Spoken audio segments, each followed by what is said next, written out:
सुकून से जीना असली कंफर्ट है। अपने दैनिक जीवन में हम प्रायः कंफर्ट अर्थात सुविधा को प्राथमिकता देते हैं। ठंडी हवा चाहिए तो कूलर है, एसी है। गर्मी चाहिए तो हीटर है। पानी गर्म करना हो तो गीजर है। खाना पकाने के लिए गैस, सब्जी पकाने, दाल बाटी बनाने, केक आदि विविध व्यंजन बनाने के लिए माइक्रोवेव ओवन, आवागमन के लिए विविध वाहन, कपड़े धोने के लिए वॉशिंग मशीन आदि आदि। फहरिस्त लंबी है। कहने का आशय ये कि मनुष्य जीवन को सुविधापूर्ण ढंग से जीने का आग्रही होता है।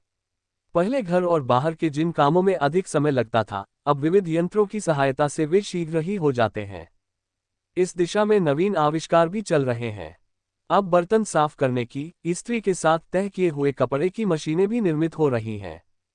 इसी प्रकार कंप्यूटर, मोबाइल और आईपॉड ने जीवन को और ज्यादा सरल बना दिया है। जरा सोचिए कि हम अपने जीवन को निरंतर सरल, आसान बनाने के लिए सक्रिय हैं, लेकिन जीना लगातार जटिल बनाते जा रहे हैं। मेरा संकेत विविध संबंधों में छोटी छोटी बातों पर बढ़ती जा रही दूरियों की ओर है। अपने ही किसी प्रियजन ने कुछ अप्रिय कह दिया तो बस गांठ बांध ली। हमारे मन का कुछ ना हुआ तो रूठ गए।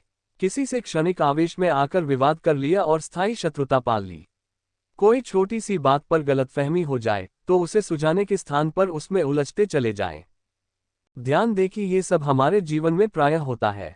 करने वाले भी हम और सहने वाले भी हम ही।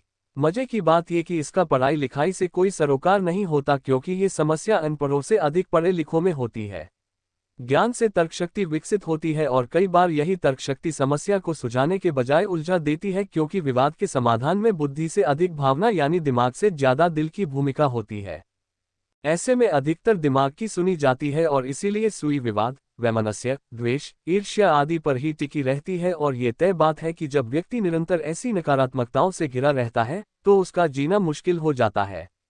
लगातार मस्तिष्क में वे ही बातें घूमती रहती हैं जिनकी वजह से उसके भीतर मौजूद सकारात्मकता को हानि पहुंचती है। कुछ बेहतर, कुछ रचनात्मक करने का या तो मन नहीं होता अथवा उस ओर से बुद्धि कुंद हो जाती है। इस मानसिक परेशानी से मन तो दुखी रहता ही है, लेकिन धीरे धीरे तन भी अस्वस्थ होने लगता है, क्योंकि मानसिक रुग्णता शारीरिक अस्वस्थता का बहुत बड़ा कारण है। इस तथ्य को ऐसे समझा जा सकता है कि धरती के भीतर जैसा बीज बोएंगे वैसी ही फसल प्राप्त होगी। यहाँ मन को धरती समझ ले और विचारों को बीज। इस प्रकार यदि हम मन में प्रदूषित विचारों को स्थान देंगे तो परिणाम में दुख, कष्ट, तनाव ही पाएंगे, और यदि मन सत्विचारों से संपन्न रहेगा तो प्रगति की नित नवीन राहें हमारे लिए खुली रहेंगी, क्योंकि एक स्वस्थ मन हर प्रकार की ऊर्जा से समृद्ध रहता है। देखिए, जीवन सरल रेखा की तरह अकेले सुख की लीक पर ही नहीं चलता, उसमें दुख भी अनिवार्य रूप से आता है। ये दुख परिस्थितिजन्य हो सकता है या फिर व्यक्तिजन्य। रोग, कर्ज, प्रियजन की मृत्यु आदि परिस्थितिजन्य दुख हैं, जिनका सामना मन में हिम्मत और आत्मविश्वास रखकर किया जा सकता है। यदि मन में साहस है और स्वयं पर भरोसा, तो ऐसे सभी कष्टों का निवारण संभव है। यदि दुख व्यक्तिजन्य है अर्थात किसी व्यक्ति विशेष ने दिया है, तो वहां मन को या तो कड़ा बनाना होगा अथवा क्षमाशील। यदि हमारा अपना ही हमें किसी प्रकार का कष्ट दे रहा है तो उससे निपटने के दो तरीके हैं। एक, यदि सत्य हमारे पक्ष में है तो हम अपने मन को मजबूत कर उस व्यक्ति को साफ शब्दों में आईना दिखा दें। इसके दो परिणाम संभावित हैं। या तो वो सुधर जाएगा अथवा विवाद करेगा।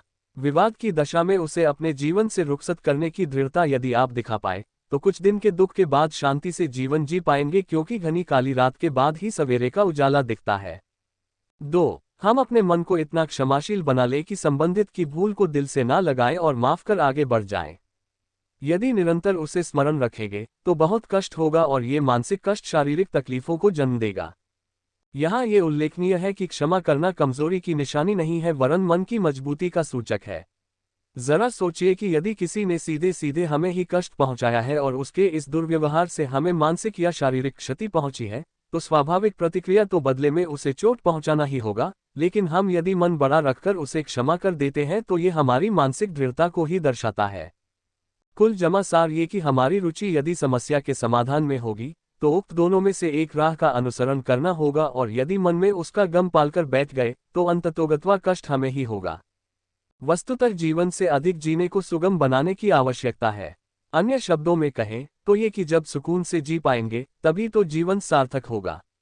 ये तभी संभव है जब हमारा मन हर प्रकार के क्लेश, दुर्भावना और संताप से मुक्त हो, और ऐसा होने के लिए हमें स्वयं के भीतर मौजूद सत और असत के बीच सत को चुनना होगा और असत को बलपूर्वक बाहर करना होगा।